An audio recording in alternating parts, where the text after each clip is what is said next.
All right. Welcome back to Last Second Sports, where we are giving you our take down to the last second. And tonight, I have a very special guest. I got my man, Jonny from Jonnydel's Football Academy. If you have not checked out Jonnydell's Football Academy, I highly, highly recommend it. If you nerd out on 49ers film, he is your go-to guy. I promise you, he is the one that you want to watch. He had a breakdown a couple months ago. We were talking about this backstage where he broke down what was really causing Ayuk to be in the quote unquote doghouse. And it opened a lot of people's eyes in the community. So Jonny, thank you so much for that. How you doing tonight, my man? I'm doing fantastic. I mean, isn't it always a better Tuesday after a 49ers win? Yeah, it definitely is. Just so you know, so this is the first show I'm doing where I'm basically doing a highlight of another person's content or channel, trying to bring it to light, get more eyes on your content. Really is the purpose of this. But the timing of this is perfect because they are coming off of a victory. Had we done this last week, I think this conversation would have gone much different, my man. So I'm happy to have you on after a victory. So let's just jump right into it, brother. So I got to know, before we get into the 49er stuff, I got to know a little bit more about you. And I think the audience wants to know a little bit more about you as well. What is your football background? How did you even get into this whole thing? Man, so I was a late bloomer into football. Like I did not play football until my sophomore year of high school. Um, I had friends who wanted me to play like and stuff, and I was just like, nah. So I went out for the team my sophomore year of high school, and we were in it was in Oregon, a big school. And I went out there and realized that football was a lot more complicated than I had first thought. So I went out there and realized also that if you don't know what you're doing, your coach doesn't put you on the field. That was a rough lesson my first year playing. And I did not know anything. And so what ended up happening was that first year, I pretty much rode the bench and I hated it. I was like, why are we running every day and we're practicing every day if I'm not going to see the field? And so I went to my coach in the offseason and I was like, what do I need to do to get on the field? He goes, you got to know what you're doing. And so I said, all right, give me the defensive playbook. He goes, we don't have a playbook. I said, okay, well, give me something to learn. And so he gave me some resources of how to basically learn the ins and outs of defense and stuff. So I took it to heart and I learned as much as I could about our defense, the defense we ran, fronts, everything I could. Okay. And that carried into the next year. And the next year, by my senior year, well, what was actually happening was when we would go to play another team, the coaches would often, some of my old teammates probably don't even know this was happening, but what the coaches would do is they would give me the film of our opponent coming up that week, and I would study their defense so that I could teach it to our scout team. Because and so I was watching film when I was in high school. Like that was what I was doing. I would watch the nuances of players and everything just to pick up on everything. So I'd be out on the field telling like our three technique. Okay, this guy, he shoots this gap all the time. Like shoot that gap, give him a look, and we there was all these different defenses that teams played. And so I learned so much in that and how to then communicate that to other people. So fast forward that, I was just kind of a closet football guru guy, like just reading everything I can. I nerd out on it. I'm a big nerd. I really am. I went to a college that didn't have a football program. Okay. Which is ironic because literally the Seahawks practice on our college property. Right. Right. Like they it was across the chain link fence. We'd watch them play. But we didn't have a football team. But so in college, I was just studying because I wanted to be a better Madden player for one. And it was just a nerd thing. So just learning as much as I could about everything. Then the Harbaugh era came along and the internet starts, the fan community starts growing. All right. And so I was in some forums and it was during the Harbaugh years. I saw that NFL had Game Pass available where you could watch coaches film. Okay. Because if you've ever tried to analyze anything from broadcast footage, it's just awful. You can't Impossible. see anything, Absolutely right? impossible. Yep. So I moved from the West Coast to the deep South, and then my dad got really sick with cancer, and so I flew back to Mm. Oregon to take care of him. And most of the time, he was on his chemotherapy, and he'd just be sleeping, most of the time. But he needed somebody there, and I was the only family member that could be there, and so I got a subscription to Game Pass and was just nerding out on the film, right? And so I was like, I want to share this with people. So and I had a lot of time on my hands, so I was just posting on a forum, and that was the 2012 season where we went all the way to the Super Bowl, right? And I didn't realize it got really popular on the forum, and people were like, "Oh wow, we really like this." And I was like, "Oh, okay, cool." So that I was just doing it there for years, and it got to a point I felt like I just could not communicate through little pictures and drawings, and then a few gifs of what I was really trying to communicate. So I was like, well, maybe I'll try a video thing.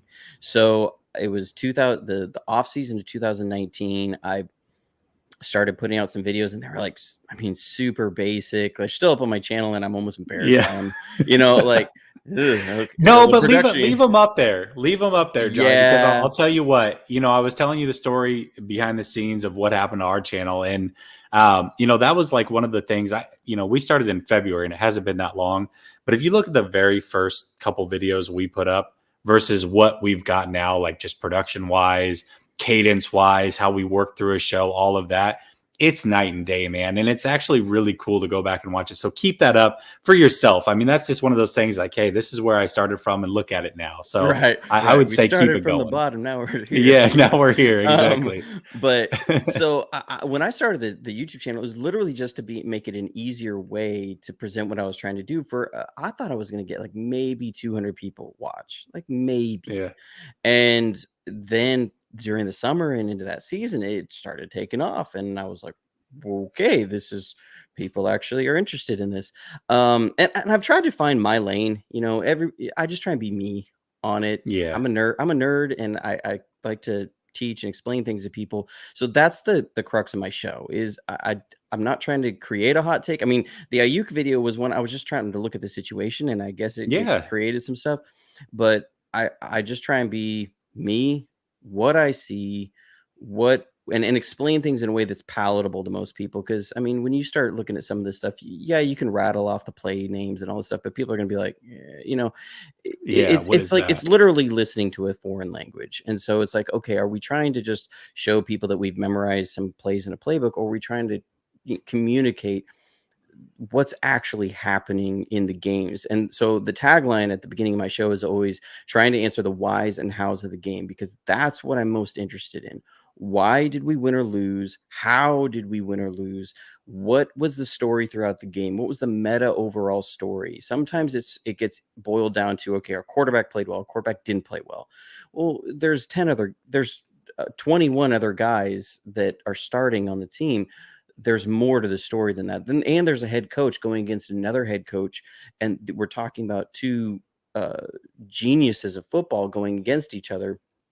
There's more to it than just that, and that's what I'm interested in. That's what. So, one question you'd asked me backstage was about, what are you looking for when you're watching film? That's what I'm looking for, is trying to catch some of the patterns and see play to play.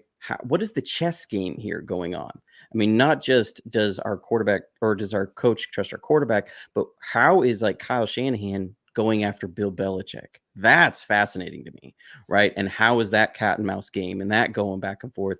And then you throw in the execution of players, and where does all these things? So it's trying to find answers for why and how does the game happen. Yeah, I love that. And that's a great segue into, how do you properly break down film? Because like you said, the all 22's out there. And I think with social media, pretty much everybody's now aware of it, right? And you'll get people, and I'm a novice in it. I know things, but I'm not your level, right? Or some of these other guys' level. I really respect what you guys do. So when you're actually looking at it and breaking down film, let's just say this is the first time I've looked at it. Like, what are the things that you're looking at? And then how do you compartmentalize that to get it out onto your channel? Like how does that process go for you? It can be tough sometimes. Like last game, God, there was so many plays to watch. I mean, you're talking almost 5 full quarters. So it's a lot to digest into. you have to train yourself to remember what you've seen and how that plays is going forward, so that you can identify things going forward. I would say, if somebody's a novice looking at it, one, familiarize yourself with some of the things that you're looking for, like zone coverages. Okay. Uh, some fronts, those are a little harder sometimes to memorize and know, but some basic running concepts, and some passing, because it's so easy sometimes to say, okay, well, this guy was wide open, right, over here. But if you don't understand what the progression was, or how that particular play will be structured, where coverage might dictate a throw or a look somewhere else, you can make a wrong assumption on a quarterback, or you can make a wrong assumption on who blows a block, right? Or who misses a defensive assignment. So it's one of those that's tricky, and I know the NFL was like, it's kind of sketchy about first when they were doing coaches film, because they were worried about stuff like that, of like, Yeah, of are you course. going to have people falsely accusing players of things, and will players be worried about getting falsely blamed for things that aren't their fault? That was a discussion when coaches film was first being released. There was an article on it, I think, in the early days, but it's obviously subsided. But I would say familiarize yourself with that, and then take your time to watch it through. Try and find a way to slow it down. Whatever you use, I use my editing software. I use Adobe Premiere, and so I will slow down plays, and go through it and say, what happened here, what was our passing concept, what was our things. So and the more you watch things, the more you will pick up on. I'm sure, if you've seen, the more you tend to watch things, you start to see some of the same things over and over again, and so you're Yeah. getting an idea of what it looks like when it goes well, what it looks like when it doesn't go well. And so if you're trying to get into it, or somebody's trying to get into it, I would say familiarize yourself with the basics and go from there, because then you'll start to identify, and then watch other people that know what they're seeing. Because as you watch it more, you'll just recognize it quicker. Yeah, absolutely. It's funny because you had brought up Madden earlier and how you used the knowledge to get better at Madden. And I think a lot of people, myself included, I mean, I played Madden at a very young age. I mean, we're talking Madden 94, right? Oh yeah. So, but doing that through all those years actually helped someone like me learn basic coverages. What does a cover Hmm. 3 look like? What are the concepts? What's a cover 4, 2, so forth and so on. And so, I think that, whether you come from a Madden background or whatever, there is some basic knowledge that is easily had through many avenues. And then once you watch film and you see it, and then you see it play out, it starts to make a lot of sense for you. But I think one of the things that you said earlier that I really, really liked, and I hope everybody picked up on this, is that it's really hard to get a full grasp of what's happened if you don't have all 22. If you're just watching the broadcast on TV, you may think you know what happened, but until you get your hands on all 22, you really don't know what happened. And I'll give you an example of this. And I don't know, maybe you thought the same thing.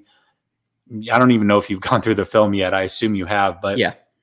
in this game, that throw to George Kittle right before they kicked the field goal immediately looked like a high bad throw just from the angle that you saw. And then as soon as you get the all 22 and you realize how early Jimmy pulled the trigger and where he placed that ball, I mean, almost perfect placement. Yeah. So it's like you just don't really realize these things until you actually get to see the full field and how things broke down. So I love that you said that, because there are a lot of things that are missed just by watching the game through. 100%. And actually, that's a play I cover I'm going to cover in my video. I'm working through some of the editing right now. Hopefully, it'll be up late tonight. We'll see. But we actually ran that play earlier in the game. And the very first pass play of the game was that play. We were just going to Ayuk on that same route. The problem Mm. was the Bengals came with a 5-man rush. They came with a stunt. We didn't pick it up. They had an unblocked guy. And so, those plays, it can be like, oh, Jimmy ate a sack there. Well, actually, it's the exact same play that we had before. The difference was the O-line held up and one they didn't. And so, I mean, because it's literally the exact same play. And that's actually the exact same play we ran 2019 Cardinals. Emmanuel Sanders, it was a play that, like, a lot of people were like, wow, actually, that was a really good throw. It was one that he threw way before Sanders broke. Do you remember that play? It was the second game against the Cardinals, 2019. Joe Okay. Buck was commenting. He was like, "Wow, it's the exact I same don't. play." Yeah, it was a couple This years is ago. this is okay. So by the way, this is why you go watch Jonnydel's Football Academy right here. This man just recalled. I gave him one play. We didn't talk about this all behind the scenes. I gave him one play, and he's like, "Remember 2019 second game the Cardinals? Joe Buck's calling." Dude, okay, this guy. I mean, knowledgeable. If you don't understand or you didn't understand going into it, now you know. This is why you go check out the Football Academy because Jonnydel is on his ish. So no, I don't remember that. That's fantastic. I love it. No problem. I absolutely love it. I have a weird memory. It's me. Yeah. Well, you've watched a lot of film, Yeah. I'm sure that there's, you basically said that the more you watch, the more you pull away. And so I'm assuming that's what's happening is you see things, you go, oh, I remember this scenario, this scenario, this scenario. It all starts to kind of bleed together for you. And so you can pick it out of thin air. I think it's fantastic that you can do that, but it just goes to show the knowledge of football film breakdown that you have. Do you coach anywhere? Do you anything? I did a few years ago, Pee Wee. Yeah. I coached a But it was a hell of a Pee Wee team. yes and no. It's really hard to teach a dagger concept to. No, I'm just kidding. It was sixth grade football, and a friend of mine was the head coach. I was in charge of the defense, and our defense actually was pretty good, but I don't have the time. I just don't. I mean, I try and do this channel, and that's the thing. It would come down to I would either be doing this channel and doing this stuff with the 49ers stuff that I love, or I would be coaching somewhere. And when I coached, even though it was just Pee Wee, it took away from my family a lot. Yeah. And my daughter was just born that time. She was like 9 months old, and now I have a second daughter and I have a son on the way. So it's just like, I would like to. There it is. You But got a yeah, son on the way. You flag that's what it football, is. Yeah, whatever. yeah. Pop Warner. When That's it when is you get his your time, chance. like he's Yes. gonna be. I'm gonna be on the whiteboard when he's 5 years old. So It's gonna be like Peyton Manning film breakdown. All right, son. All right, we're running a leak here. What's your first Right. progression? I love it. I absolutely love it. All right, so let's get into actual 49er talk. But before we do, how did you become a 49er fan? Like, why the 49ers for you? My mom. That sounds Okay. weird. My mom grew up in Oakland, and so she used to go to games at Old Kezar Stadium.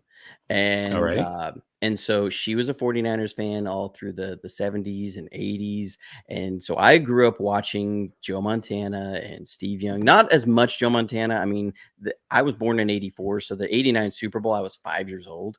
And but I remember Steve Young more than Joe Montana. I've come to understand more about uh, Joe Montana as I've gotten older and I've looked back. But like, I mean, I was the kid like in '98. I'm like, Steve Young was the greatest quarterback ever, because I didn't have a memory of Joe Montana, Yeah, as much. I'm I a was Steve 5 years Young guy old. myself. Right. And I think most people around our age, that was our hero, right? And so, I mean, everybody is put to the comparison against Steve Young. And I don't think anybody's ever going to actually be able to live up to that because he's a hero in No. our eyes. I mean, beating the Cowboys in the 90s was like, Yeah. especially I had a friend who was a Cowboys fan, but yeah, I mean, I've got pictures of me 5 years old wearing 49ers stuff. So it's Yeah. baked in the cake with me. So yeah, that's how I became 49ers fan. I feel it. You said something about Oregon. Are you originally from Oregon? I am. Yeah. I Okay. grew up a little bit outside Portland.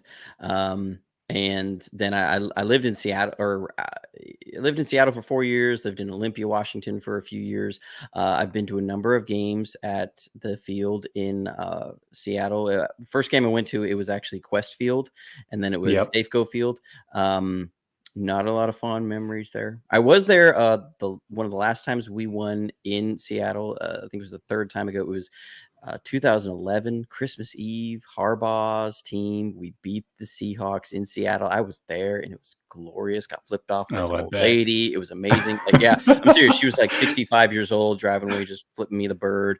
I was like, hey, yeah. I totally got that right here in my memory banks. Yeah, I had a lot better time when my wife and I did our 1-year anniversary to a game. The last year at Candlestick, we went to a game against the Cardinals. I got 7th row. It was amazing. So I have been to Candlestick. Haven't been to Levi's yet. But did you go to high school in the Portland area? Well, it was a suburb of Portland. It was more towards the coast. A smaller town. Yeah. Okay. I grew up in Portland, Oregon. That's why I asked. I live in Tampa, Florida now, but I grew up, born and raised in Portland, so I'm familiar with the area. That's why. Yeah. So I'm so intrigued about Portland. Yeah. I lived a little outside McMinnville, Oregon. If you know where that is. Yep. Yeah. Yep. Of course. Not in McMinnville, but it was around that area. Yeah, just outside. Yeah, I know. Okay, so Chris Royal says, love watching Jonnydel's Football Academy. Thanks for the content, gentlemen. Well, thank you for the donation. Obviously, a big fan of yours. And anytime somebody donates around here, I have a little something that I play. This is new. I don't think anybody's seen this. I've been off for a week and I haven't played this one yet, but this is for the donations.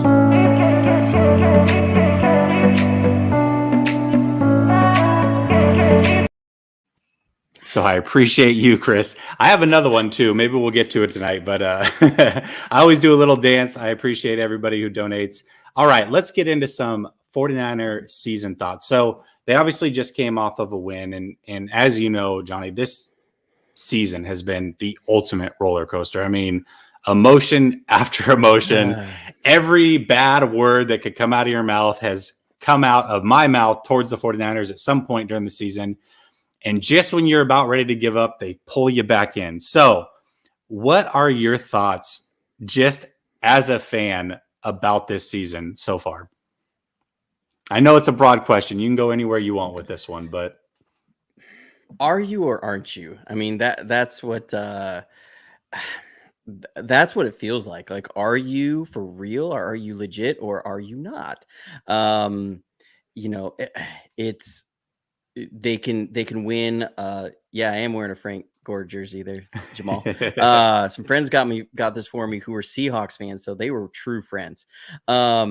But sorry, it's like they can blow out the Rams in prime time, and then go and take care of a team they should in Jacksonville, right? And then lose to the freaking Seahawks, who were coming off maybe one of the worst games by a team on the season. I mean, I don't know if you saw what was going on in the Seahawks subreddit the week after they played Washington football team. No, I stay far away from that. If you hate the Seahawks, it was amazing because they were in full meltdown mode. And so I was just like loving it. I was digging it because I hate Seattle more than anything. And so it was like, okay, we can stomp on them because they are terrible for the first time in forever. And then nope. Okay.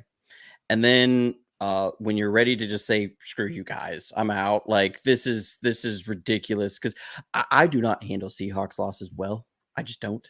I don't. Me neither. Like I said, it's a good thing this was not that week. I don't like to talk 49er stuff when we lose to the Seahawks. But anyways, especially being from the Northwest, yes. It's a whole because we know growing up, we know that they didn't exist. They didn't exist for so long. And then once they did exist, they're oh my God, I can't stand them. It's because Seahawks fans. You know Seahawks fans, and they. Yep. But yeah, so it's like, okay, I just want to not have you anymore. And then it's like, okay, you then have this big overtime win against the Bengals, and you have a big win over the Vikings, like these must-win games against playoff caliber teams. Like, who are you? Are you the team that beats the Rams, the Jaguars, the Vikings, the Bengals? Or are you the team that lose to the Seahawks and to a Cardinals team that is missing like 3/4 of their team, and Colt McCoy looks like the second coming of Joe Montana? Which team are you? And you don't know. And that's what's so fascinating about this team from a fan standpoint is like, what are you? We don't know. Are you a running team? Are you a play action passing team? Are you a team that has a wide receiver running back, or are you a defensive team? Are you, what are you? We don't know. They are an enigma right now. I feel like if they can figure out what they can be going forward, that might be the scary thing to the rest of the league. If they don't, if they continue to muddle their way through this and it's up and down each week, they're just going to be another team. Okay. But they've had so many things where it's like, I want to believe in you. I want to believe in you, but then you give me reasons not to. Yeah, absolutely. Steve Supremo says, "How did Jesse come across Jonny?" Well, if you're talking about his content, I actually came across it early this season, a little bit before that Ayuk one, the Ayuk breakdown came out that I referenced earlier, and I geek out on all 49er content. When I say that I subscribe to everybody that I know in the 49er community to show support, and I try to check out as much as I can, I genuinely mean it. And that's how I came across Jonny. And then as far as the show goes, I put out on Twitter that I wanted to start doing Tuesday highlights of other people's content, just bring them on the channel. And somebody suggested Jonny. Jonny said yes to it, and here we are. So that's that's how it went down. Ashley is asking about how the 49ers match up against some other teams that are in the playoffs. We'll talk about that later. I actually didn't tell you that, Jonny, but I'm going to throw it in at the end because I thought it was an intriguing question. And being that you break down a lot of film, you might have a different answer than what most are giving. And then somebody called her a bot. She's not a bot. I interact with her pretty heavily on Twitter. She's an avid 49er fan for sure. So that being said, you segued perfectly into everything. So, okay, which team are they? Great question. But based off of what you've seen and diving into the film and all those other things, why is it that they're so inconsistent? Well, like, what are the 2 or 3 things that come to mind that just say, all right, this team is inconsistent because what? Injuries. I mean, I know a lot of people don't want to blame injuries, but when you start looking at how many different players have been in and out of the lineup, when you start needing to gel as a team and gel in your roles, I mean, think about Al-Shaair. Okay, the guy did not play the position that he's been playing in passing downs in nickel situations all off season. Okay, he was like the understudy because that was Greenlaw's spot. Okay, since week 1, he's been in there and he's been doing great. But like Armstead was not supposed to be a full-time 3 technique defensive tackle. He was what we would usually do is the big end, where you would put him on the tight end side because you want a stouter end player there for run support. And we would normally have Bosa as what you would call the flex side end, or away from the tight end, so that he has a better opportunity, less run defense responsibilities, more pass rush opportunities.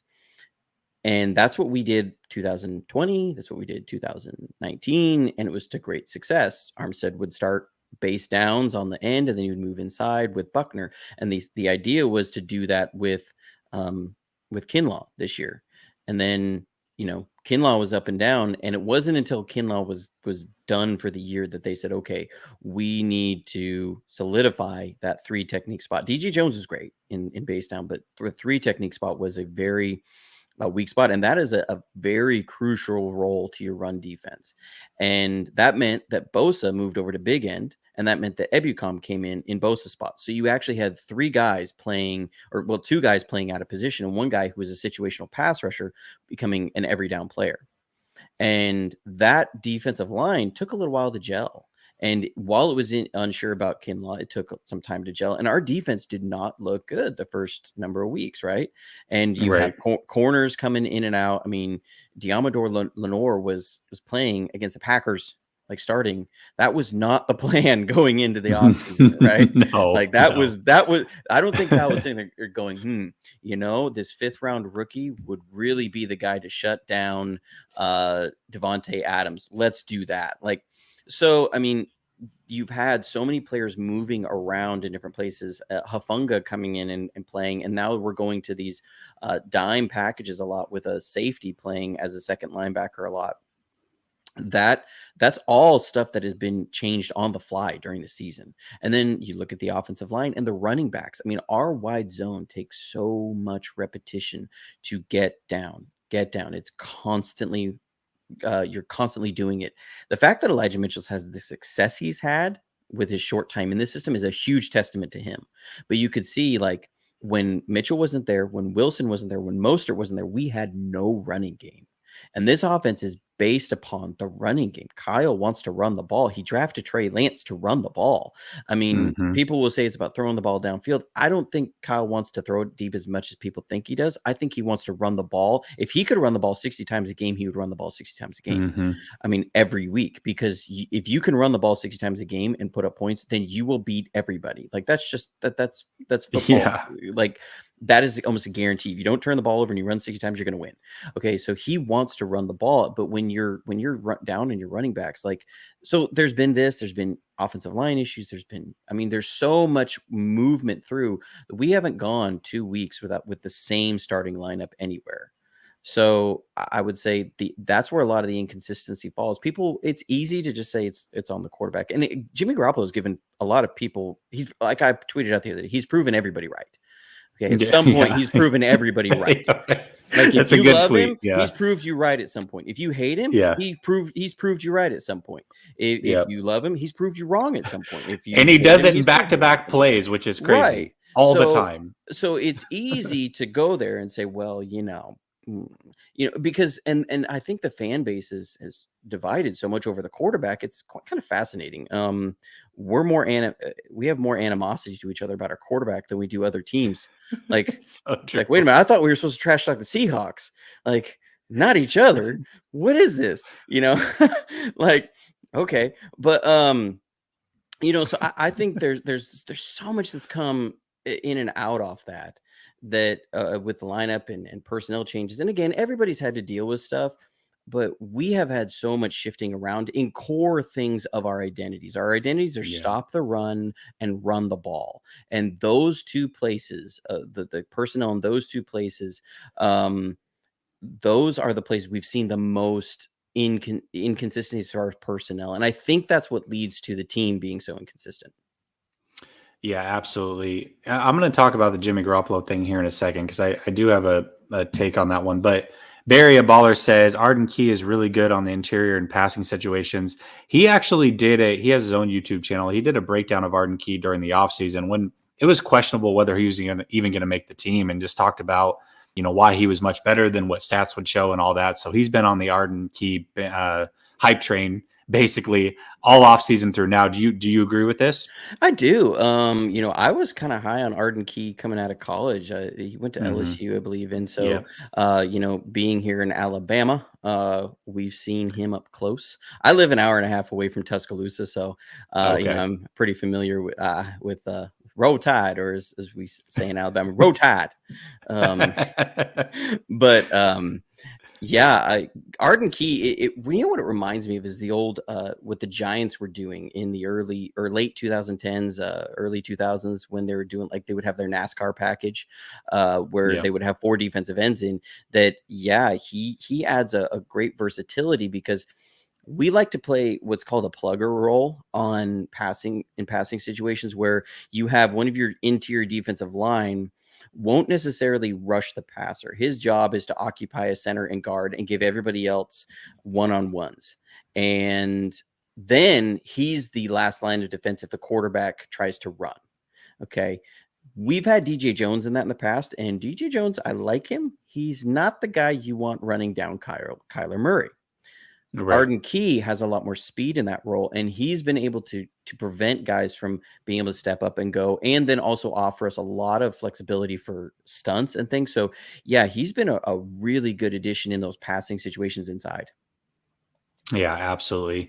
So you referenced the injuries, and it's unpopular to talk about it, especially because they just came off of an injury-riddled season, and I think 49er fans are looking at it. You talked about the quarterback animosity. There's a lot of animosity over the coach as well, on the precipice of 4 losing seasons in 5 years, and now they're turning it around. But it's caused a lot of back and forth with the fan base, right? So fans don't want to hear the injuries, but it's definitely plays a part in the game. You talked about Jimmy, and obviously the quarterback is not the only reason that teams win or lose, right? But the way that I see it is, I think that this season is on Jimmy in this sense. You look at 2019, this team was a heavy run team, a very good run team. I think second in the league to Baltimore, and then defense first or second, depending on the metric. Them and the Patriots are back and forth. Jimmy's basically the same player, right? He's not really any better or worse across the board. He may do some things slightly better or slightly worse, but he's basically the same player.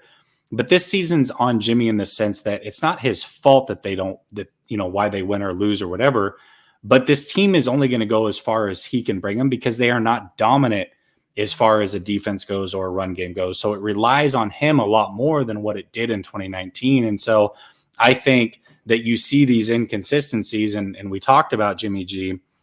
He's inconsistent himself. I mean, I with my novice eye, I looked at the film from this week, and there were 22 plays that I wrote down, and 10 of them where I was like, oh my gosh, like this is top level stuff from Jimmy G. And then there's the other 12, and I go, what the F? Like, what? How did this even happen? How is this the same guy that I'm watching? And so, again, I don't want to say it's Jimmy's fault when they lose or he's the reason that they win. But this season is only going to go as far as he can bring them, in my opinion, because those other things are not humming the way that they had in the past. And so it'll be interesting to see, as the season wears on, can they get healthy? What does that look like? Can they be that team that really can run the ball 30, 40 times a game? And if they can't, how far can Jimmy bring them on that right arm? So, I'm curious to see how things play out the rest of the season. Yeah, I am too. I think one, and I totally understand where you're coming from.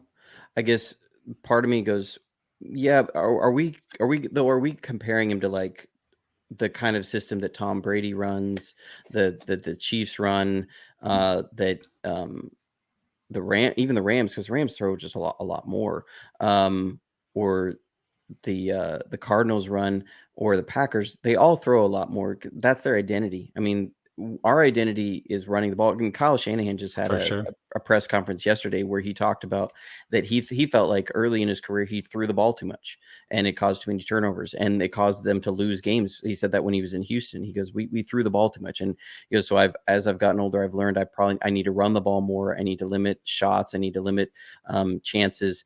And so he's wanting to run the ball a little bit more. And I go, that's what Kyle wants to do. Like in the end, For sure. Okay. So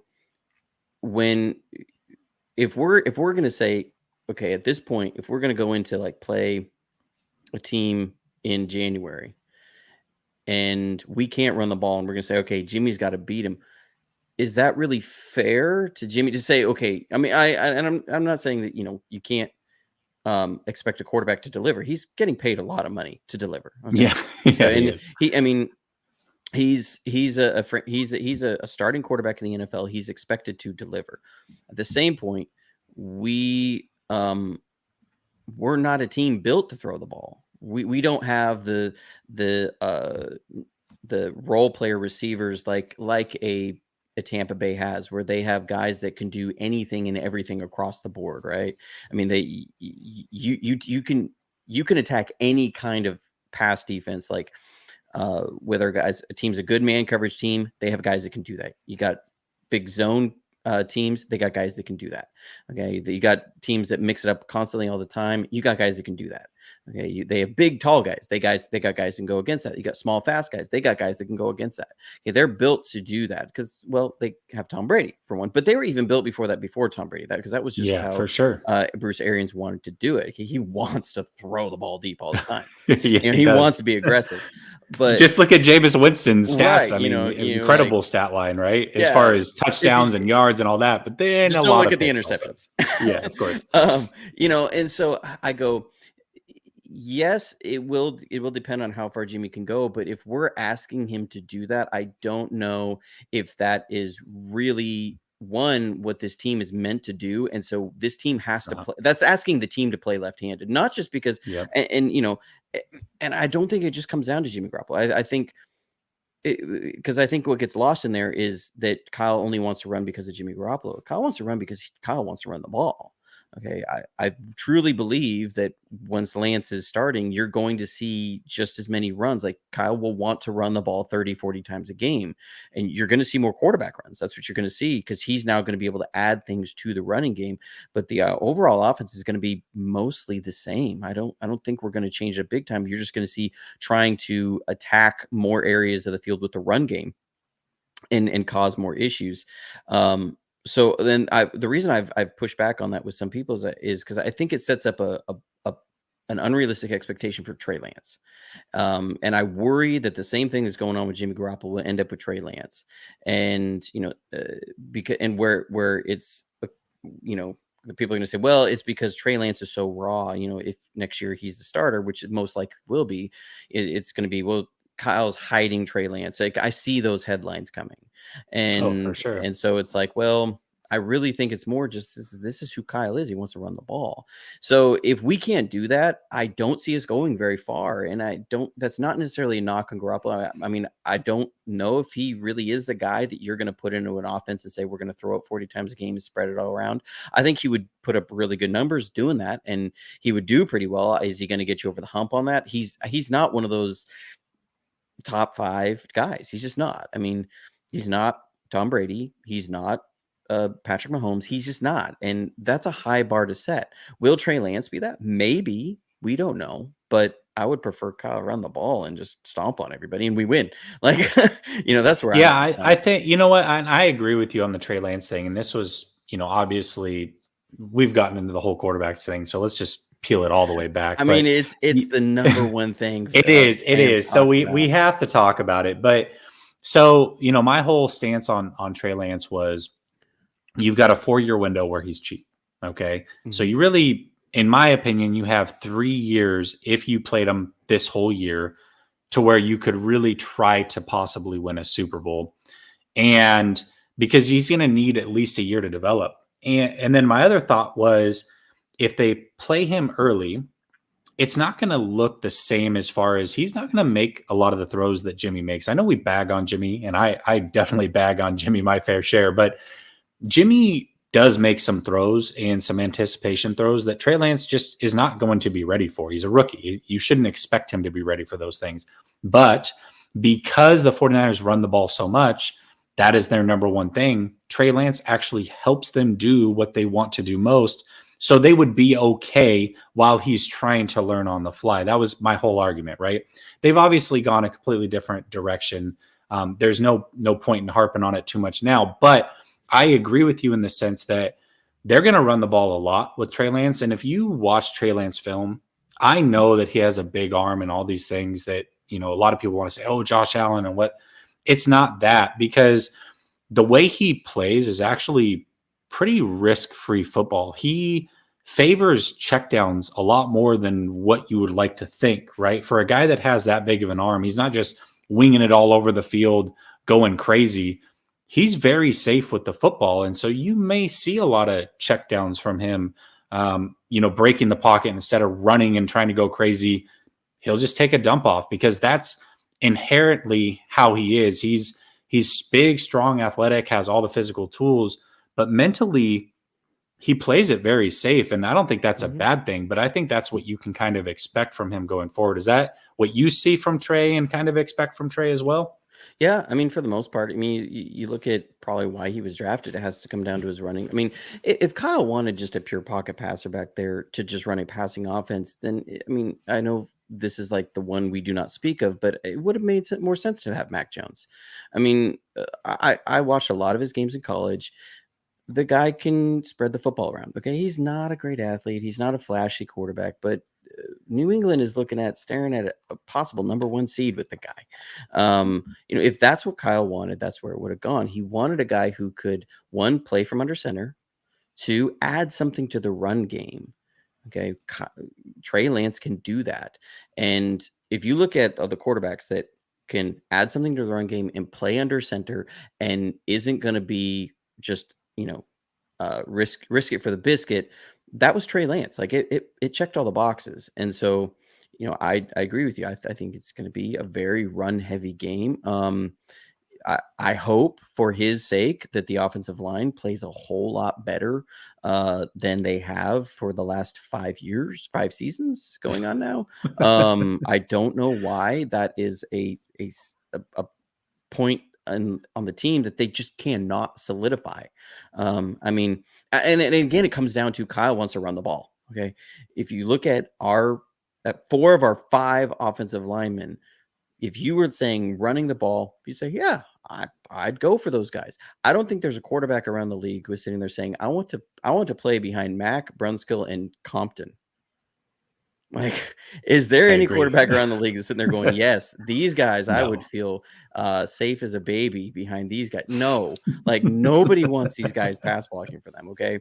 So, but everybody would want them run blocking for him because Kyle favors run blockers over pass protectors. That's why Mike Person was with us in 2019.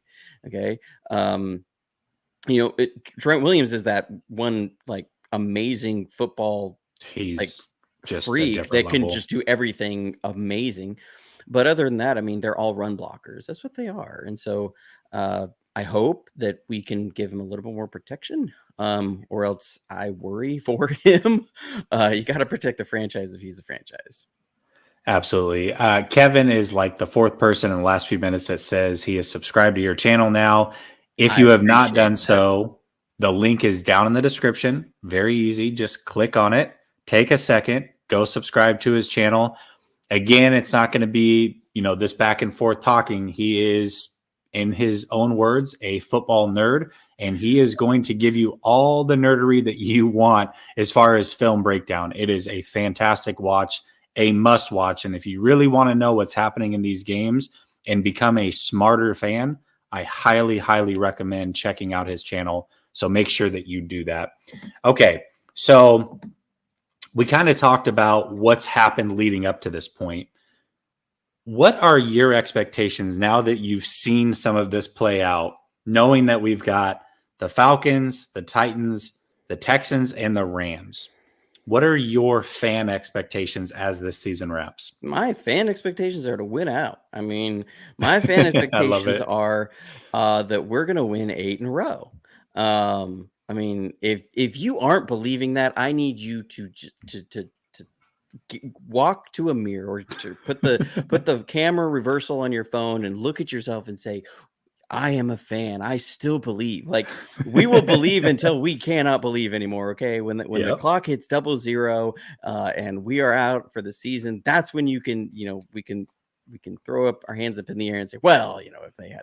But until then, we are going to believe. And that's how I am as a fan. So my channel does tend to have a little more positive spin with everything. Okay, that's just because I like to be a positive fan. I mean, that's just who I am. And I'm not going to put anybody down for being themselves or being, any different way for their content or whatever. That's just how I am. And I like to be. So I will always look a bit on the positive. I'll be like, well, I think we can get better at this. Like I think Compton can actually pass block for more than 1.6 seconds. He can do it. So, I will have a little bit of that. And I think it was like I was saying earlier, I've tried to find my niche in this whole thing because there's a lot of people, as you've seen, doing a lot of different things. And I'm not trying to be somebody else. I'm not trying to go do somebody else's channel. And I'm not going to be good at it because I'll be faking. So I'm a little bit positive, probably overly positive to some people. People call me a homer, whatever. Well, yeah, I'm a fan. I mean, I'm not going to. You get it no matter what, Johnny. Right. Just so you know, it doesn't. You get a homer or hater, whatever. Yep. I'm what I am. But my expectations are to win 8 in a row. I do think the toughest teams are going to be Tennessee and the Rams, but I haven't been able to follow up on Derrick Henry's availability, if he's going to be around for us. I just have not looked into it. He won't be. Yeah, he won't be. They said week 18 possibly for sure for the playoffs is what it sounds like. Because Tennessee is a vastly different team without Derrick Henry. I mean, people want to talk about Jimmy Garoppolo's nothing without a running game. I think we could say something about Tannehill over there without the best running back in the league. I mean, Derrick Henry's a beast. And so without Derrick Henry, their team is different. It's just vastly different. So they're not at that team that I sit there and now you better come to play. They're going to be physical. It's going to be a tough game, but we should go through the Falcons. We should. This is where they're going to show us: are you for real or are you pretenders? As you come down the stretch, a team that because we're not a great record right now, but this is where it really counts. If you get hot this time of year in December into January, that's when it counts. And so, is this team going to be? And in some ways, we are. We have players that are playing in their spots a little bit longer, so they are gelling a little bit. I think the more sorry, I was reading Jamal's comment No, there. you're good. You're good. But the more that Mitchell and Wilson get back, that will if we can just get those two guys healthy and have a 1-2 punch there, this running game will be okay. Those two guys, we know Wilson can run the running game. We know that Mitchell's been able to do it pretty well. If those two guys do it, we can do something.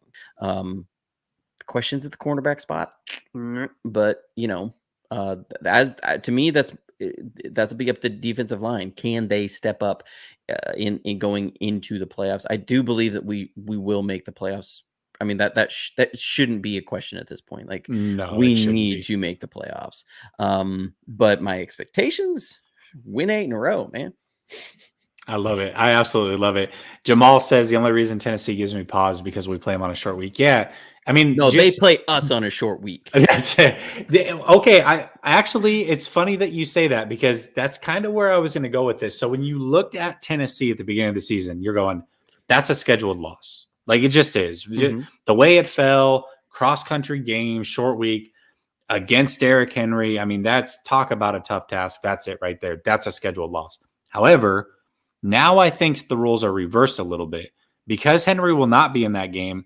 It is they kind of play us on a short week because, God willing, Mitchell should be back by then. Debo's, just a whole different level. How do you imagine?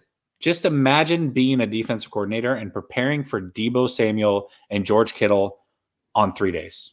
Good luck with that. Like, it's impossible to do.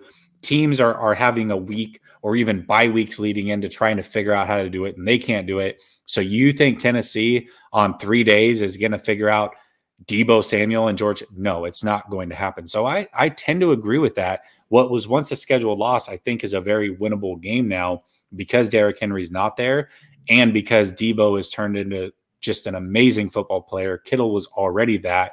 And so you've got this perfect storm brewing to where I think the 49ers really can give them a lot of problems on a short week. They can. I expect to see a lot of screen passes and like wide receiver screens, reverses, things like that, because their defensive line is really stout. And I don't see us moving them a lot. They're big up front, though. So I think you could expect to see a game similar to the Patriots last year, where you don't see a lot of downfield passing, because I do not trust our offensive line to hold up against their defensive line for 3 seconds. I don't. But they don't have a ton of speed in the first 2 levels. So that's what I see. So, we'll see if here in a couple of weeks if I'm right. You might get that 2019 Debo, a lot of jet sweeps and that type of stuff versus lining him up in the backfield and just saying go. So yeah, it'll be interesting to see what Shanahan does. He can pull anything out at any time. So you might see that style of game plan.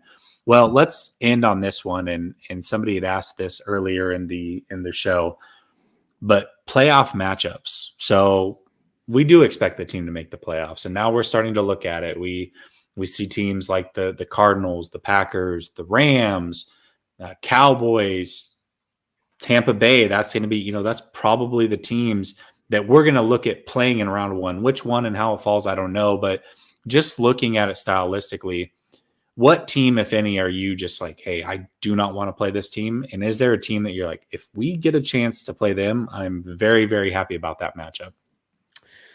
As far as the first question, I would like to say that I would feel great about us playing the Cowboys, because I want to see us bounce the Cowboys in the first round. But With the way Micah Parsons has been playing, do you really want to see Tom Compton blocking Micah Parsons?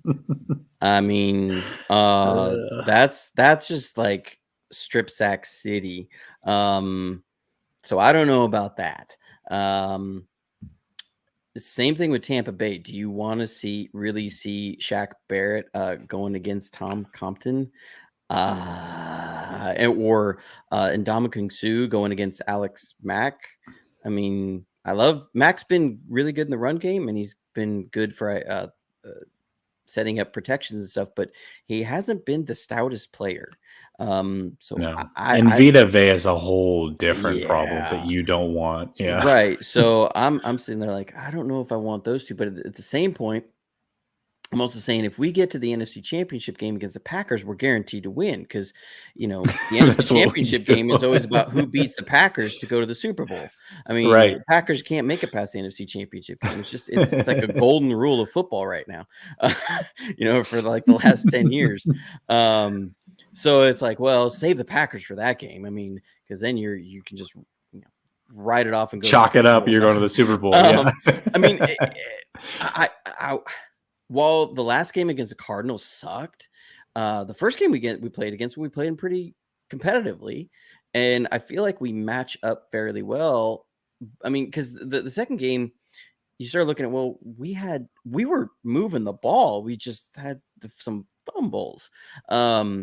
You feel like that's a team that I feel like we could beat or we could lose to any given week.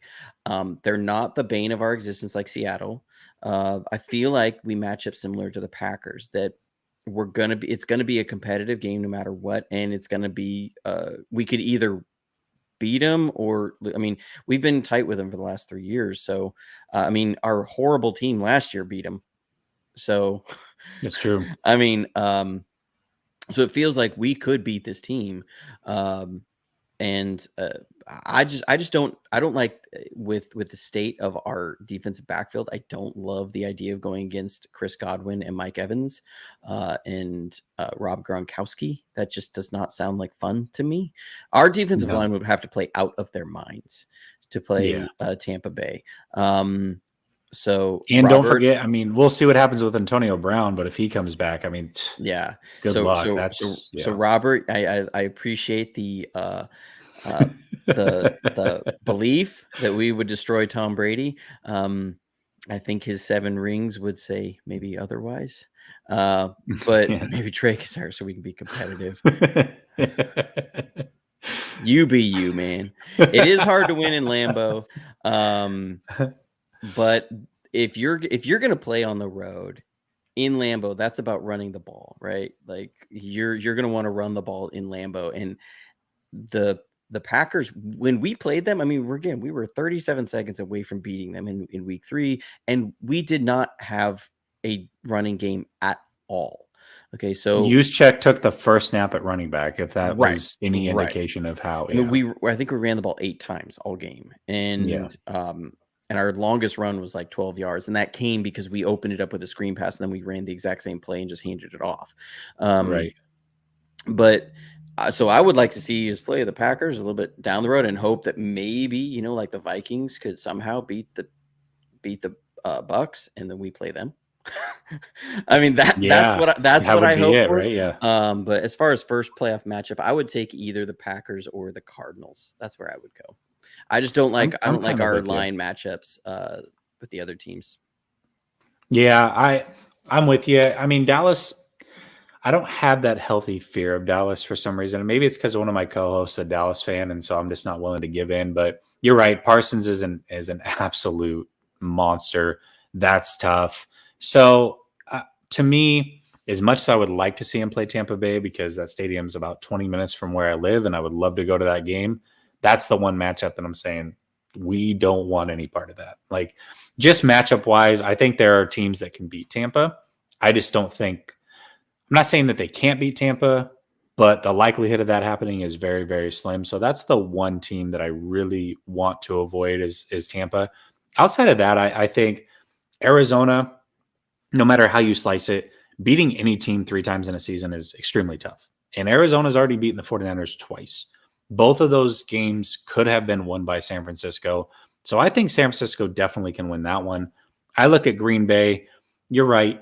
The one thing that was kind of proven over the last couple of years, and maybe not as much this year, but I still think that it might be there, is that they can be bullied a little bit in the run game. And I don't know what they've done necessarily to address that, other than they just haven't ran up against a team that's willing or had the pieces in place at that time to actually execute on that game plan.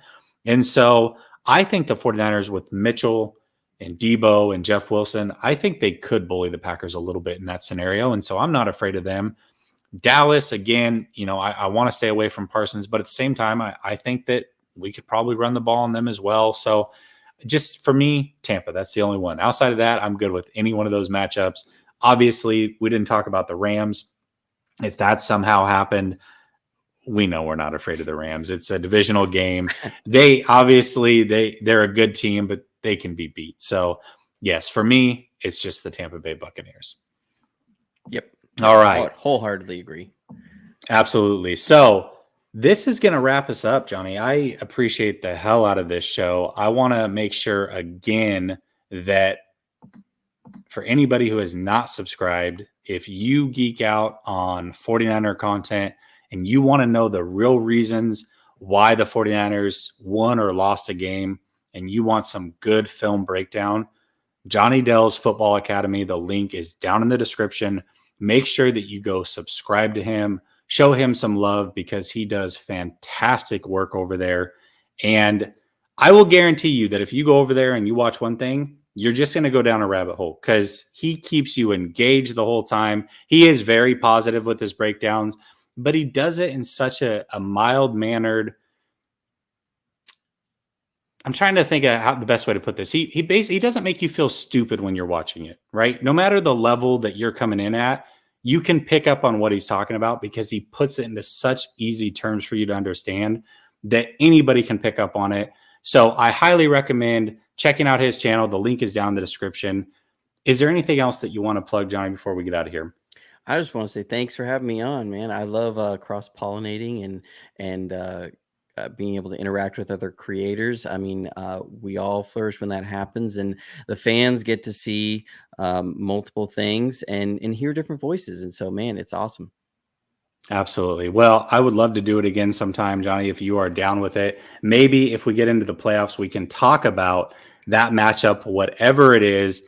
And at that point, I'm sure you would have put some film on possibly of that other team and really be able to give us an in-depth breakdown. I think that would be fantastic. So if you're open to it, I'm definitely open to it. To everybody else, make sure you subscribe to Johnny. And then again, if you are here for the first time, make sure you subscribe here as well. Hit the bell notification. And I'll be back tomorrow. I'm on with Grant Cohn tomorrow night. And then after that, we're doing the call-in show. So we get to hear from you guys what your thoughts are about the Bengals game. And then going into this week against the Falcons, just where your mindset is. And cannot wait for that show. I appreciate you, Johnny. I appreciate everybody else tapping in. And until next time, peace.